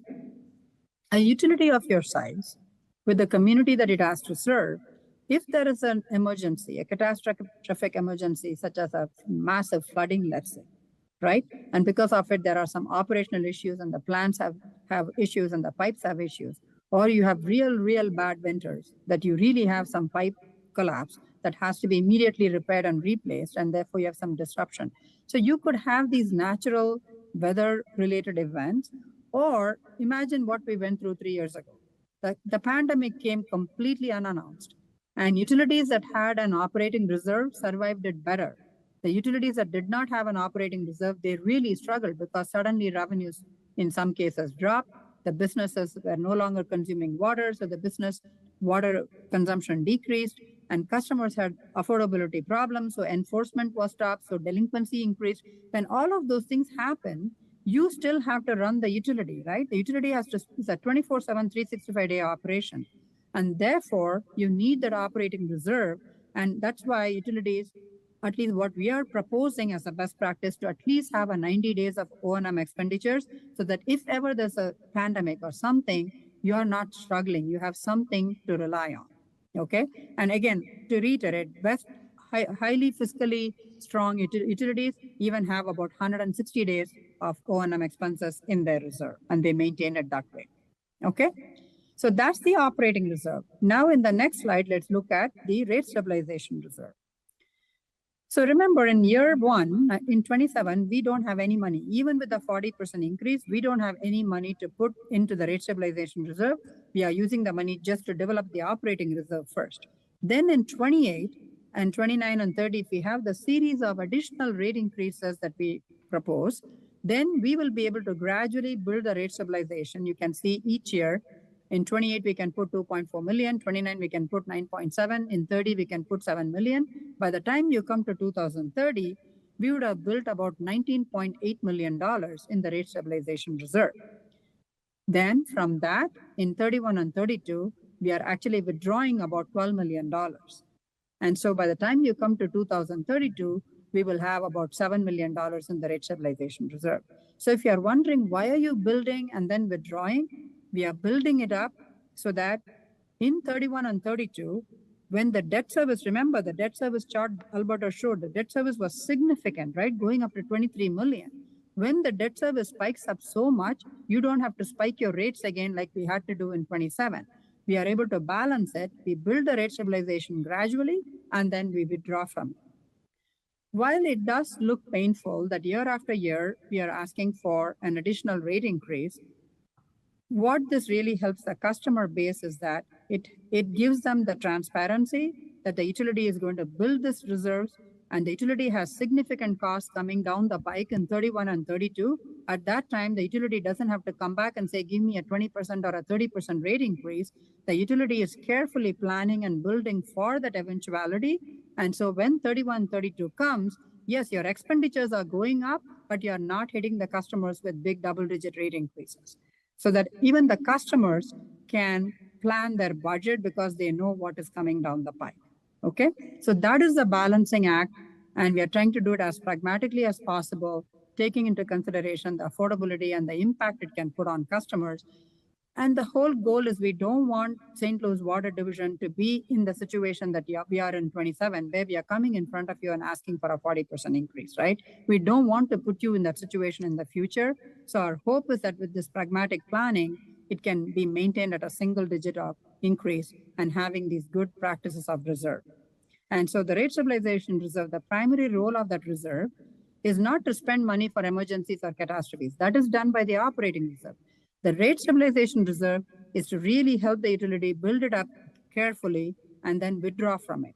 So that, let's say 1 year, for whatever reason, suddenly there's a little bit of a higher delinquency.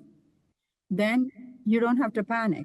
You can draw from the rate stabilization reserve, because we would still leave the rate stabilization reserve with about $7 million by the time of 2032. So if there is some contingency like that, you can draw from it. Let's say there is also another, let's say this is all a projection, correct? Let's say there's some reason and then there's a request or something to say, hey, can we have a better affordability program? Now, when you have a better affordability program, what does that mean? Then some group of customers are going to pay less than what it actually costs to serve them. Then how do you then manage that revenue reduction? Suddenly you can go change, if you're balancing this with all these rate increases, then maybe drawing a little more from the rate, you can balance that revenue reduction a little more from the rate stabilization reserve. So the reserve plays a very vital role for long-term resiliency, the financial strength of the utility. So that's the vital role it plays and helps in mitigating the level of rate increases, as Alberto pointed out right in the beginning. Next slide, please. Thank you. We're getting pretty late into the evening, and so I know you can all see in have this a chart with the time. projected Can you operations hear me? and maintenance reserve that we are projecting. Hello? Thank you. We're getting pretty late into the evening, and we do recognize that there are some time crunches, both from your end and our end. How many more slides are there to go into?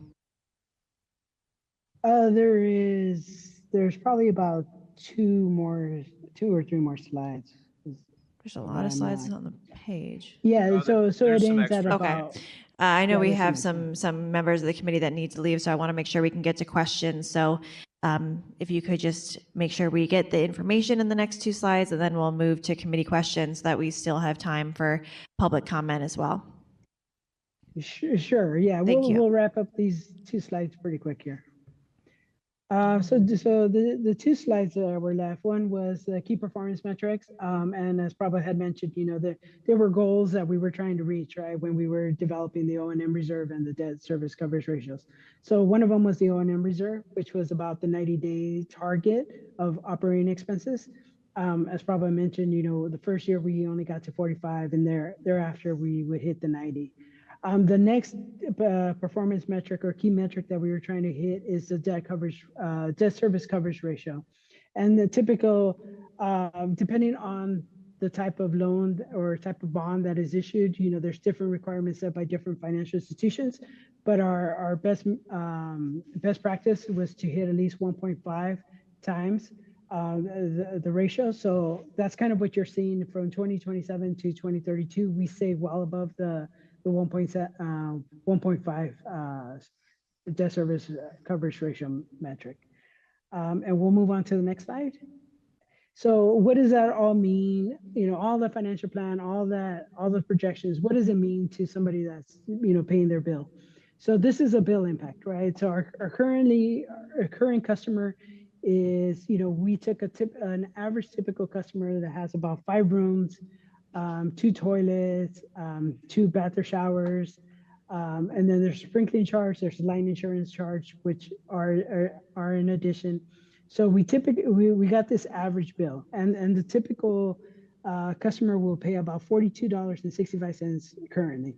With the increases, their first year, if we were to do the 40% increase, their bill will go from $42.65 to $59.17, and continue to increase until it hits to 2032 of $77.27. So this is the impact that a customer would feel and experience for your typical residential customer that is a non-meter customer.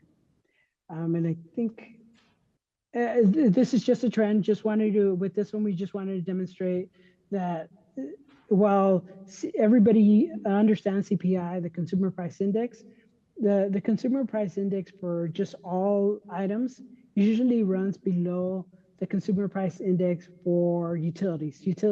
Costs for utilities tend to be higher than costs for all your other normal stuff that everybody truly understands when they say CPI or inflation. So we just wanted to demonstrate that they typically run higher for a utility as opposed to other items. And just wrapping it up, looking ahead, obviously when we do these studies, we just want to make sure that the utilities have sufficient money to operate as a utility. So I'll wrap it up there just so we can have time for questions. Thank you so much. I really appreciate the presentation and how thoroughly you walked us through that. Alderwoman ClarkHubbard said we could skip her for now, so I'll move to Alderman Devotee. Thank you, Vice Chair, and I'll be very quick. I want to be mindful of the public's time. I know in the past, Director, you have mentioned that we have certain immediate needs, whether it is dealing with a certain number of ancient water mains or dealing with 2 pumps that need replacement decades ago. How does those immediate needs fit into this nomenclature when my understanding is that the division will run out of money toward the end of June, and it's been pointed out we have a reserve of 0. So how does that fit into where we stand, not even talking about rates? Yeah, so the buckets mentioned with the rate sufficiency study, certainly address immediate solvency, and then address the reserve funds, and then address the capital needs. The ability to go after the amount of funding to do the main replacements and the pump replacements is built into that. But as you mentioned, we have to build capacity with rates. And so, as that takes time to have issuance of debt to do those projects, we'll be building at the same time. But the study actually does take a look at the RAMS funding as another piece, immediate cash available to do emergency repairs because we have $0 in reserves. You anticipated my next question, which is how does RAMS funding affect the findings of the rate study, which we've just learned about. In other words, is there an anticipation that there will be a minimum amount received from any allocation to get us to what we just heard? Sure. So, we looked at multiple scenarios of potential funding, and, what you see in the study is a funding level of $60 million. So we wanted to aim high. We wanted to start with the highest number that we thought was, potentially going to come to the Water Division in conversations that had been had, either last session or initially. And so that did build that in. And what that does is it supports, debt service payments to leverage, the ability of interest being earned on RAMs against the low subsidized interest rates for the SRF funding. And so what is the effect on rates should the amount of allocation from RAMs not amount to $60 million? Sure. So annually, we were looking at somewhere in the order of $4 to $6 million being drawn from the RAMS fund. And so what it looks like is at some point, that money runs out. It earned interest along the way, but it runs out. And so then that becomes cash financing. And so the level that we looked at in the study, if it were to go down, would have us accessing cash financing sooner. Not within the study time frame, though. So we were anticipating an amount of 60. That would run us well past 2040. To be able to support that debt service. If that number were cut in half, then we would still be beyond the 6-year time frame that this study looked at. Thank you, Director. Thanks.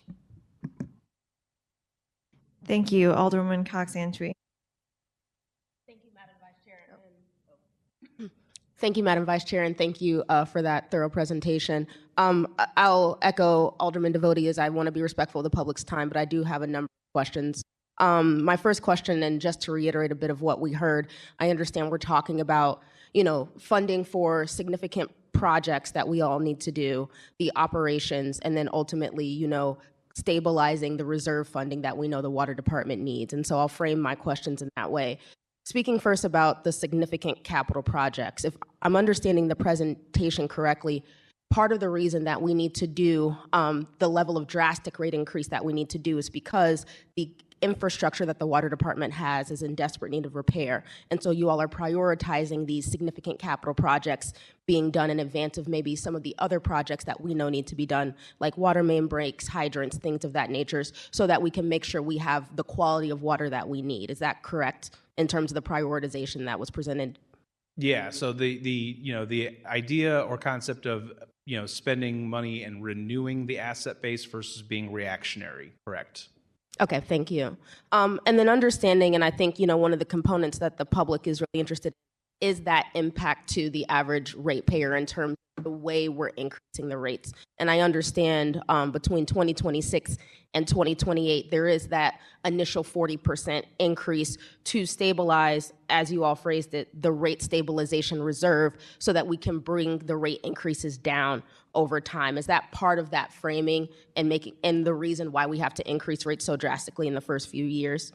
Yeah, the front loading is on purpose and it serves multiple purposes. It is to build a reserve back up. It is to maintain coverage ratios, but it is also to support the start of the capital program. And so it does all of that.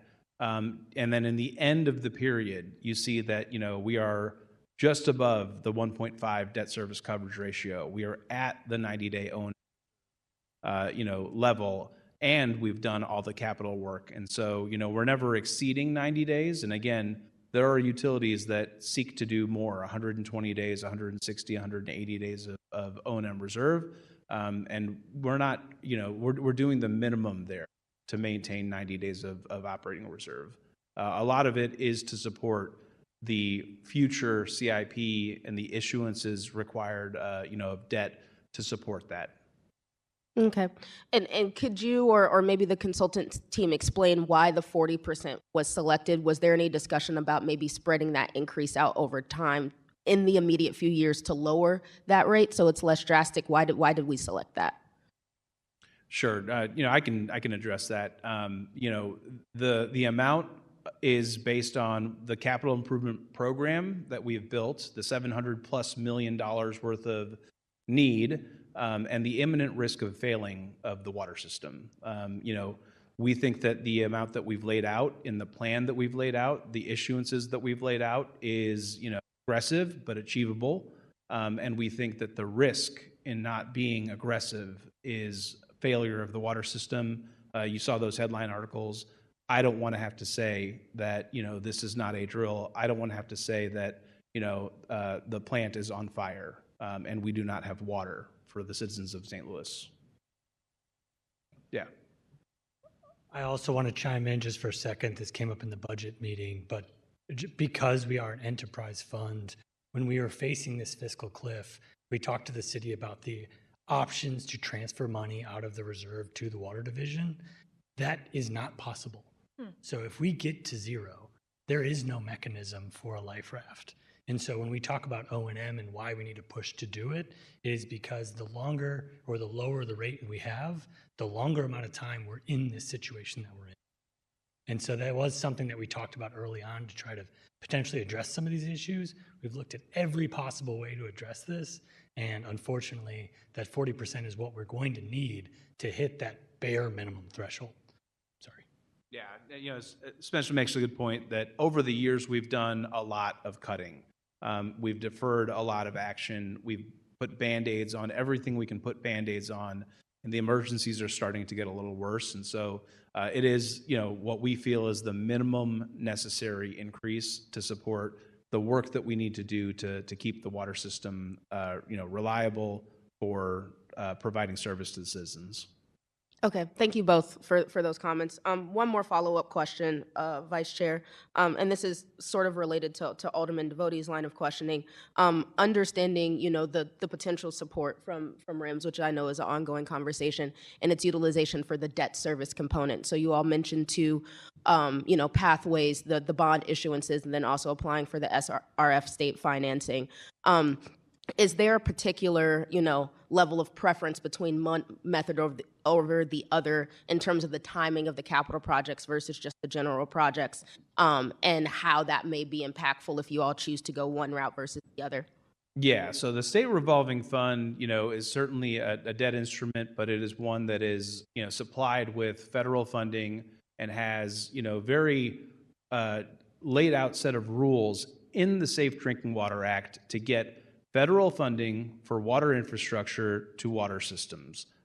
Because of that mandate, the funds can have subsidy components. That is a benefit for us. Because of that mandate, it is less stringent than, the open bond market. Mm-hmm. And so when we're looking at revenue bonds, we certainly have to meet these criteria, but, as that SRF program, goes, the debt service coverage ratio is slightly lower. Mm-hmm. The underwriting is, not as strict because, it is not a for-profit market. It is to serve water systems in maintaining Safe Drinking Water Act compliance. And so, it is federal funds. We are well positioned to receive some grant portion in that route, but it is not, an unlimited fund. And so it is not going to be enough to supply our CIP. And so that's why we have to do a blend. It is a good concept too, to do a blend and get, some traditional revenue bonds, some SRF bonds, and do some cash financing. Okay, thank you. Thanks. Thank you so much. Those are all really great questions. I just want to get to a few things before we have the public speak. One is that I know, this is the proposal, this is the information that you're putting out. I do expect to see, folks weighing in about, well, if it's this amount of RAMs and you have, turn certain dials and, it may affect how much people could pay upfront for the first few years if there's more money going out in cash. From that direction. So I know that that's just, one way to use RAMS funds is to use either the interest or smaller amounts over a longer period of time, but it's not the only way. So I think that is an important part. This is a sort of one look at how that money could be used in that 60 million guess. So that is something that I think is important. One of the things that is happening next is the cost of service study. And that is something that comes up all the time with people who are looking at, the cost of it. They're likely a metered customer, and they're thinking about, why they're paying a certain rate that they are, and should larger companies, larger users be paying more, and how all of that works out. Can you just preview that a little bit for us, and why this study came first, and what we should expect to hear from that study? Any information? Sure. So the cost of service study is on our plate. It is more expensive. It takes longer to go through, but it is not used to set your rates and your revenue sufficient to maintain your operations.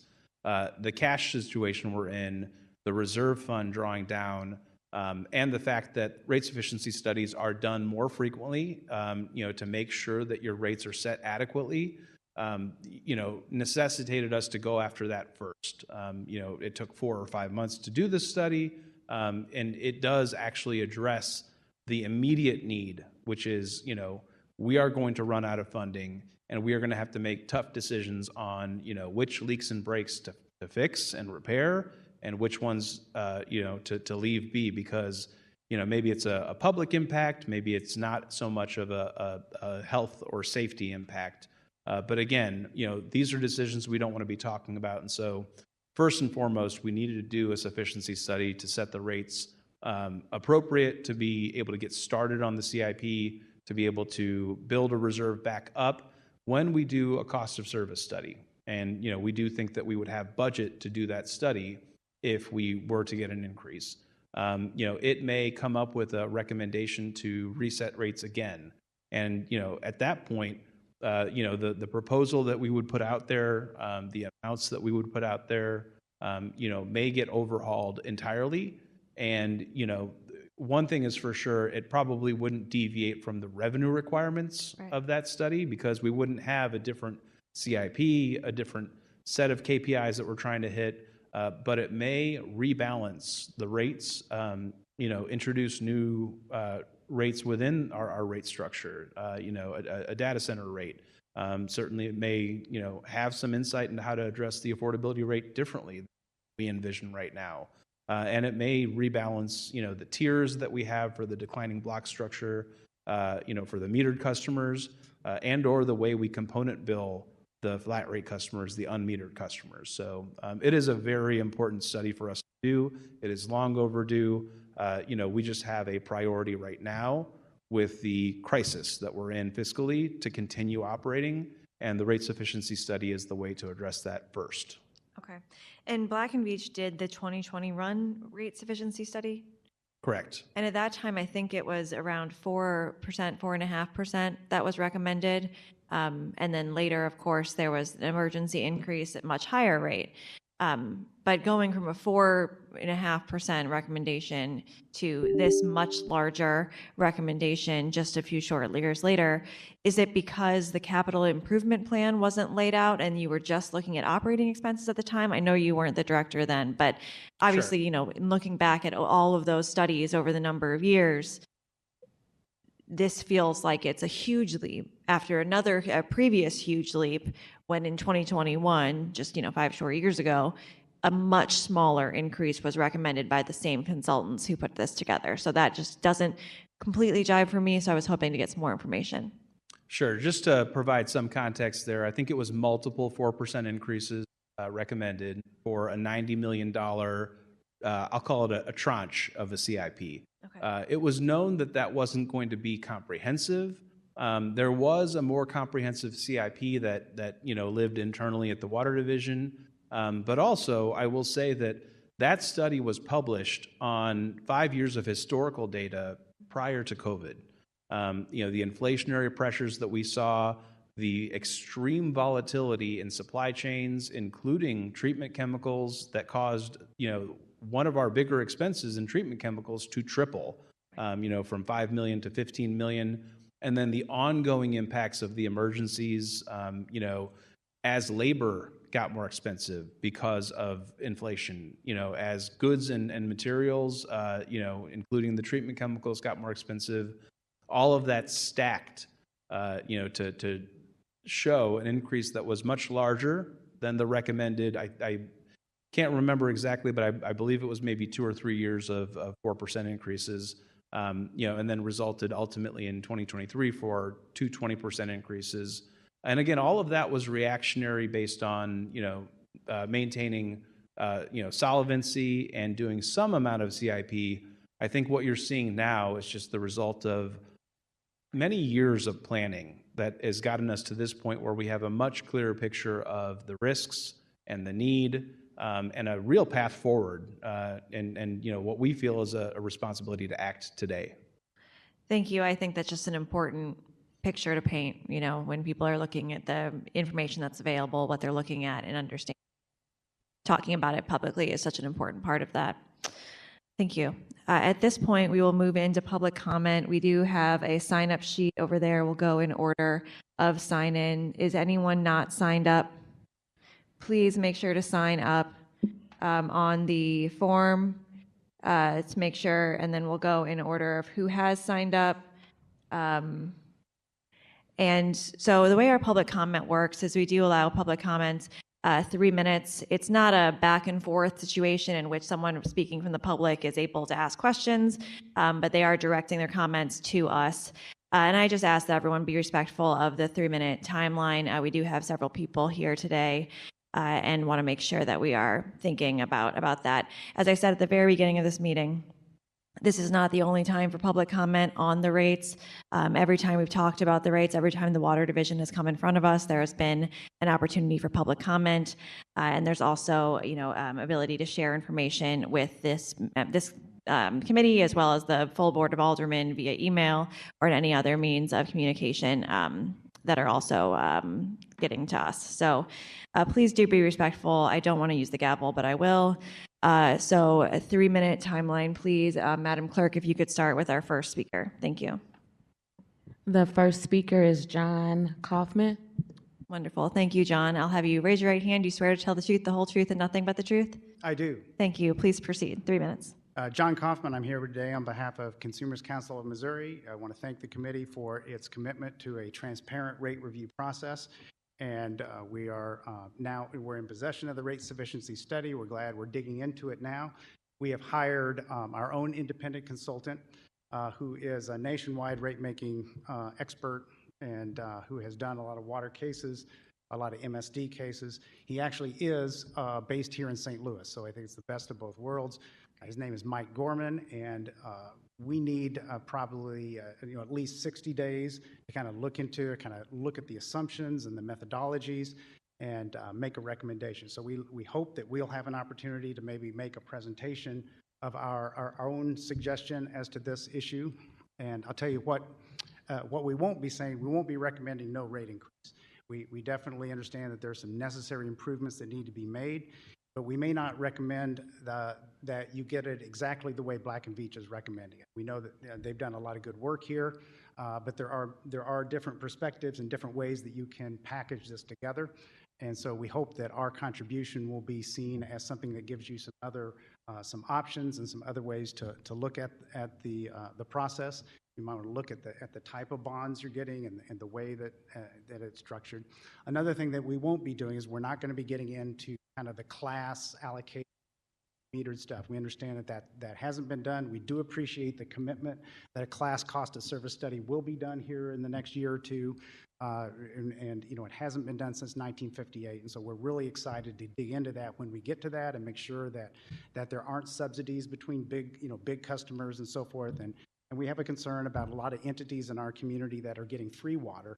And I think there might be some ways to kind of equalize that. And of course, the meter situation is a thing that we may have a contribution. Another issue that we will hopefully contribute to, and that is the idea of an assistance program, some income-based program. The ARPA program that's going on now, we're working well with the city, and I know but that's going to go away. That's a temporary thing. We would like to build in some program that does help our neediest customers And we're committed to finding a program that isn't as complicated maybe as the one we presented in the future, that might have easier administration. But we hope to be sharing that with you, with community members and with the Water Division, and having a collaborative process with it. So again, we're asking questions about the study, we're digging into that, and we're thankful that the current leadership in the Water Division is been so good to work with, and we hope that that'll be a good process. Look forward to talking to you more. Thank you, Mr. Kaufman, and thank you for all of the work you've done to protect consumers in Missouri in general, and then also in this case as well. I think that your input has been very helpful, so thank you very much. That's our goal. Thank you. Thank you. Madam Clerk, next. It looks like Claude.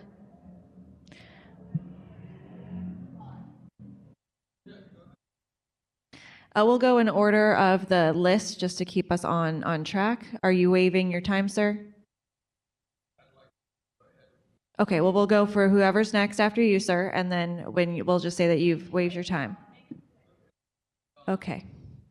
If you would like to come up here, and then we'll do, I'll swear you in, and then Madam Clerk is keeping track of the time for us. All right, if you could raise your right hand. Do you swear to tell the truth, the whole truth, and nothing but the truth? Absolutely. Thank you, sir. Please say your name for the record, and please proceed. It's Claude Breckwold, and I'm a homeowner in Benton Park, and I'm kind of horrified with what I'm hearing here tonight. So, of course, the entire water system is cast iron pipes.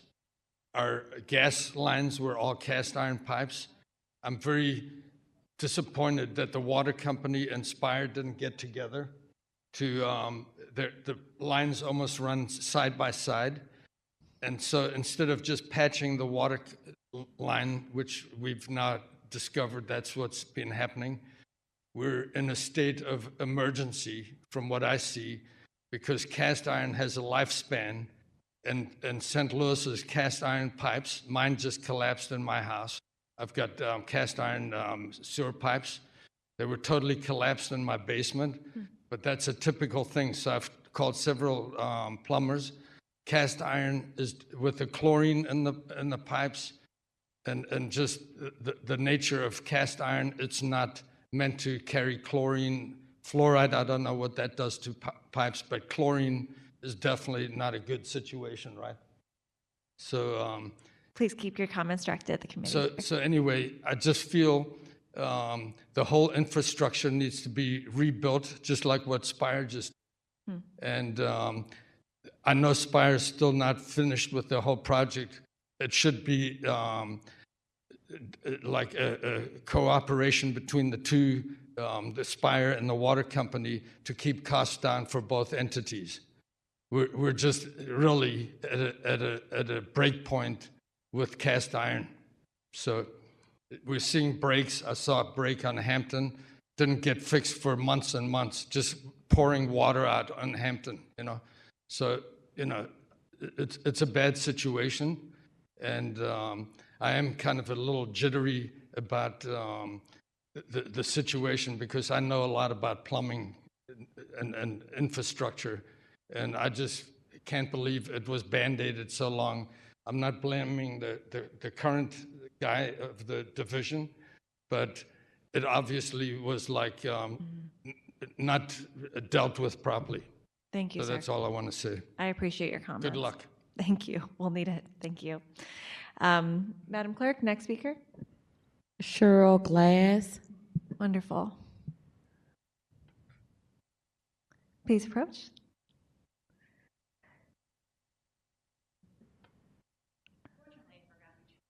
Oh, no. Okay. Ms. Glass, if you could please raise your right hand. Do you swear to tell the truth, the whole truth, and nothing but the truth? Absolutely. Please make sure you speak into the mic. Otherwise, we won't hear you on the stream, and we'll miss your wonderful comments. And as a reminder, you do have 3 minutes to speak. I know you want more time, but so please just email us anything that we go Outrageous over. that I'm not allowed to do what I came here to do. But before I begin and take my 3 minutes, I would like one of you to please read into the record the email that I sent you last Friday. Everyone has it available to them. It's just The public doesn't have it available. That's why we'll make here. that. Please proceed, Ms. Glass. Okay. 3 minutes. Thank you. All right. Thank you. I don't know how to project. I've never done this before. We're not projecting the public comment, Ms. Glass. We've communicated that earlier today. If you could please speak for 3 minutes into the record, I would appreciate your time. Thank Okay, you, ma'am. Here's what I'm going to do. All of this is taking up your time. So I- if you could just speak your comment. Connected. I had to listen to people yammering on with. Sorry, I didn't mean to say that. I apologize. So give me a second. I'm going to pull up that email and I'll read it into the record. It wasn't my plan.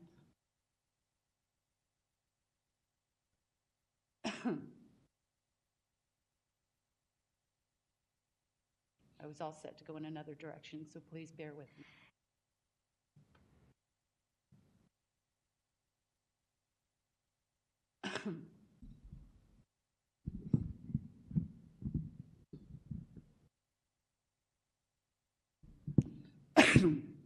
I was sent this email last Friday. I sent it to the mayor and every member of this committee. I'm not well. I need a minute, so. Take your time. We'll let you read the whole email. Good day, Alderwoman Schweitzer. As always, I am grateful for your support and will forward all of the information that needs to be entered into the public record. Sorry. It's okay. I hope the clerk is prepared for a deluge. I will also submit my plain comments and will try to embed links throughout to make future reference more manageable. I was up all night working on that. That said, while I appreciate the brief opportunity I've been given, I find it completely unacceptable that I am the one who needs to explain the connection between the Water Division's broken billing structure and our outrageous MSD bills. I already explained it.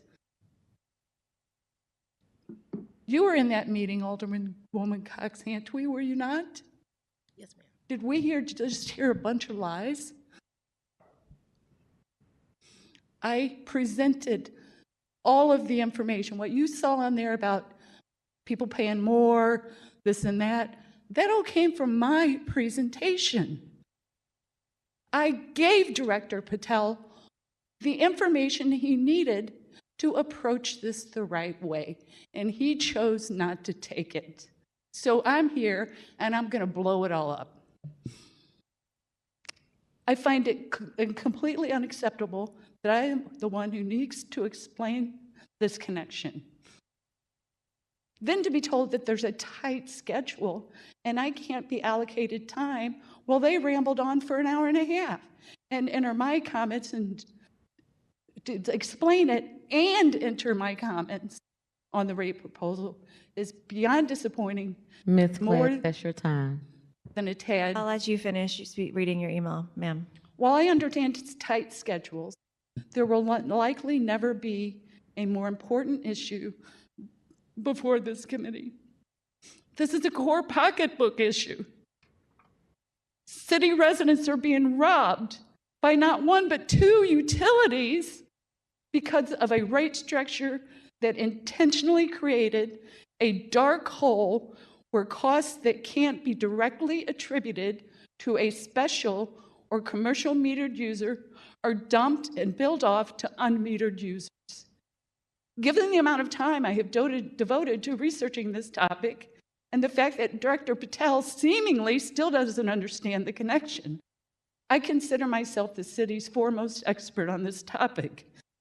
I argue there is no more pressing issue this committee needs to take on in this one, and time must be allocated to fully address it in this important comment session, if not today at another time, because the public needs to hear what I have to say. The current rate proposal is half-baked and does not provide the promised transparency. Most residents can not take time off work to be here, so I am their proxy and wanted the time to explain this mess in a public recorded forum so unmetered residents can watch it at a time that meets their schedule, so they will have all of the information needed to understand how badly they are being ripped off. Excuse me, my computer just did something wonky.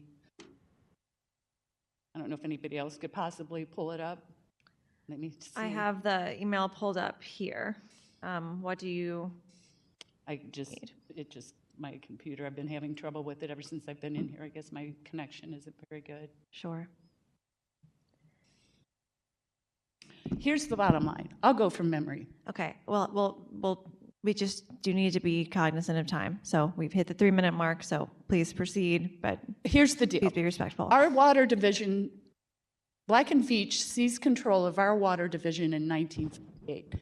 That is when this broken rate structure was created. Like I said, it protects the financial interests of commercial and large users. They have seemingly contributed absolutely nothing to maintaining our infrastructure. I'd like to understand how much capital investment funds have been collected from places like Anheuser-Busch. How much of our water capacity is Anheuser-Busch using to make profit while our infrastructure was left to rot beneath us? I think it's fair that we know these answers.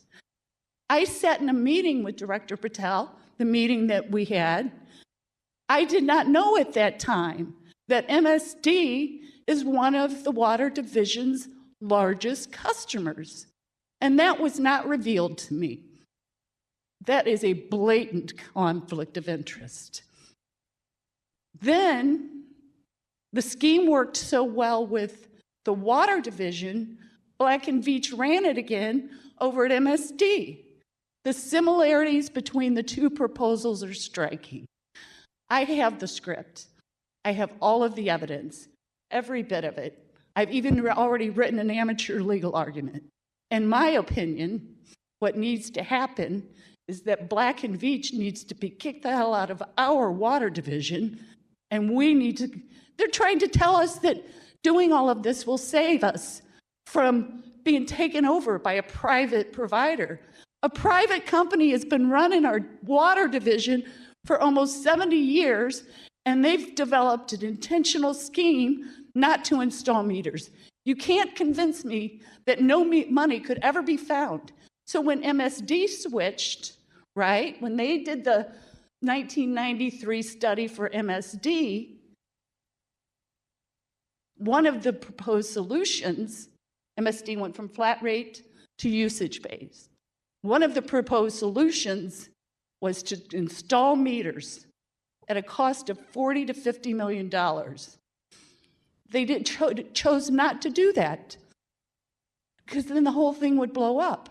If we're on meters, they can't keep pushing the cost onto us. Has this black hole ever been audited? Is Keith Fairchild here? He's been working on this issue for a long time.